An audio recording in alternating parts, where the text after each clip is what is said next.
On Sunday, the president called her findings fundamentally flawed. On Monday, the Con Court slammed her with a 15% personal cost order. On Tuesday, she went toe-to-toe with Minister Pravin Gordhan.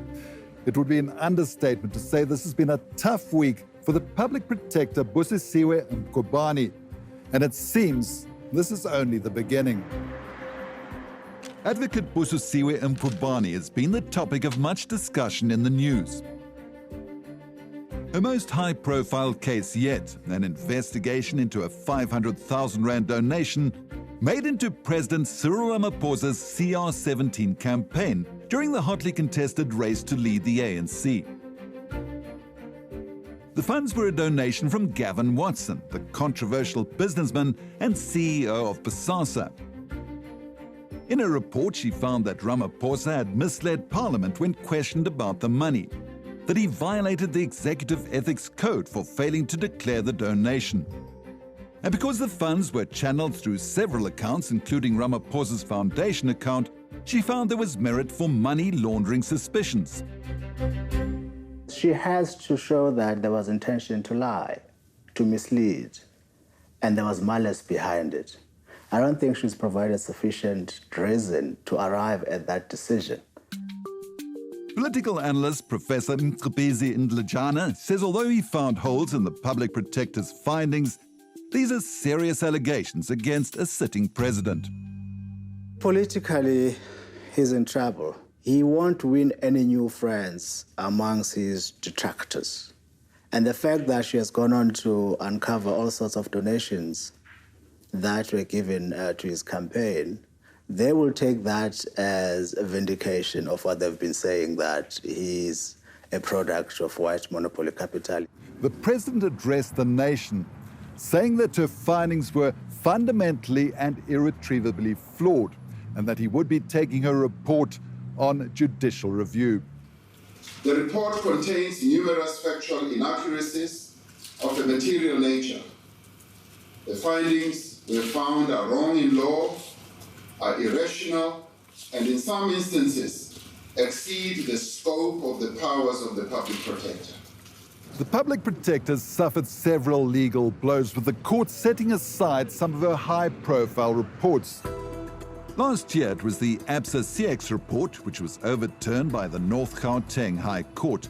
In its judgment, it lambasted her for remedial action that Parliament amend the Constitution to change the mandate of the Reserve Bank. In May, the same court set aside her report into the Vrede dairy farm case, where hundreds of millions of rands meant for emerging black farmers landed up in accounts of officials linked to the Gupta family.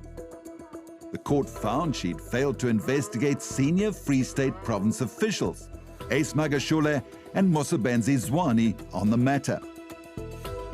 Then she was dealt a major blow by the Constitutional Court. The Public Protector put forward a number of falsehoods in the course of litigation, including misrepresenting under oath before the High Court. Reacting to the judgment, Advocate Mkhwebane told journalists that the court had misunderstood her. I never told falsehood under oath. All the documents, we will study the judgment, and we will also study what is the reasoning behind that, because our papers were very clear. And she was back at the North Gauteng High Court, fighting off an interdict by Minister Pravin Gordhan on her remedial action into the SARS Rogue Unit report. Her conduct has been appalling. David Lewis of Corruption Watch says Advocate Mkhwebane's tenure has been marred by far too many blunders. Nothing has changed between the last Public Protector and this Public Protector. There's been no big change in the law or anything of that sort. It's entirely down to the leadership of the organisation and the reputation that is established by the leader of the organisation. We run the risk of its credibility being seriously under threat. Unflinching in the face of resounding criticism, in June she recorded a video on YouTube saying she conducts her investigations without fear or favour.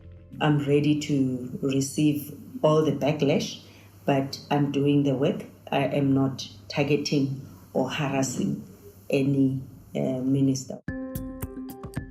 Mkhwebane was appointed in 2016 after competing for the position with 60 other candidates. Her appointment followed an overwhelming endorsement by the National Assembly. Not much was known about her. She'd worked at the State Security Agency, a director at Home Affairs, and was once a senior investigator at the Public Protector's Office. She started off, I think, on the wrong footing altogether. When she started, she was very critical of Thuli Madonsela, someone who had done a splendid job. That office was under close scrutiny, given what had been happening in the preceding 3 years. So you needed to carry yourself in a particular way to inspire confidence that you know what you're doing.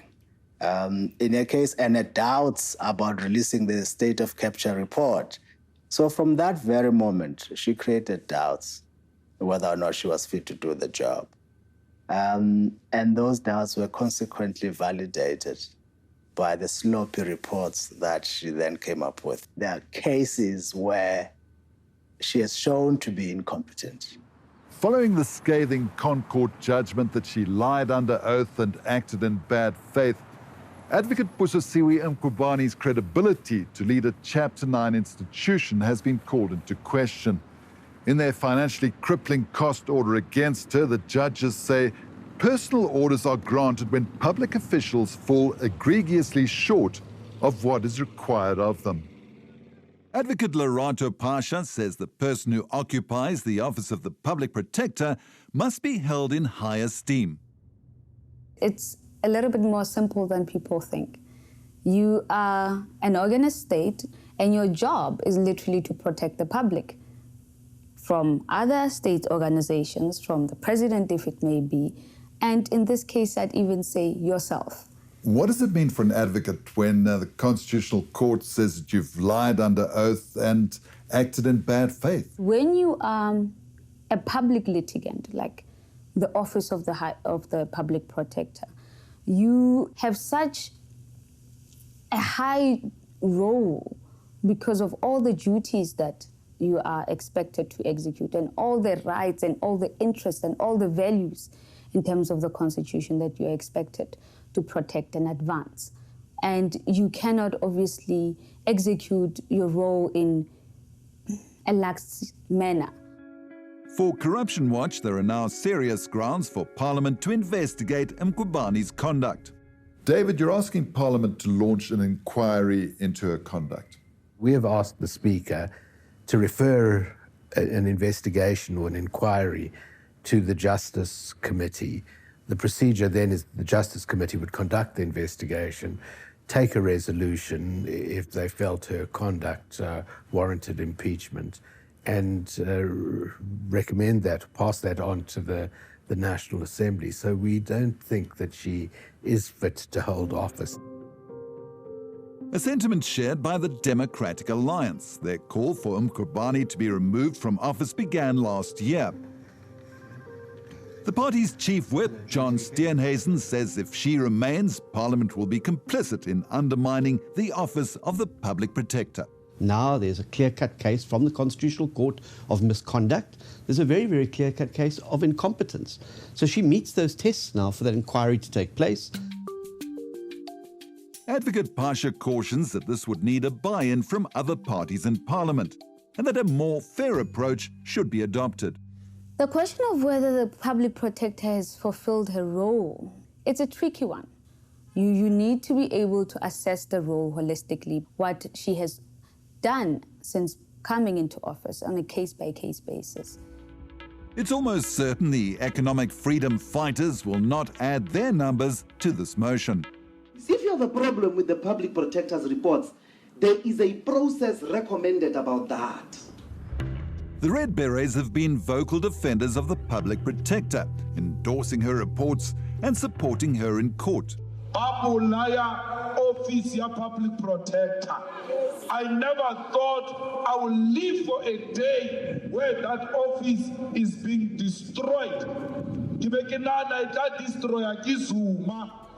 In her latest high-profile investigation, Advocate Busisiwe Mkhwebane will once again look into the South African Revenue Services. This time she will probe the appointment of Commissioner Edward Kieswetter, as well as internal human resources issues at the Revenue Collector.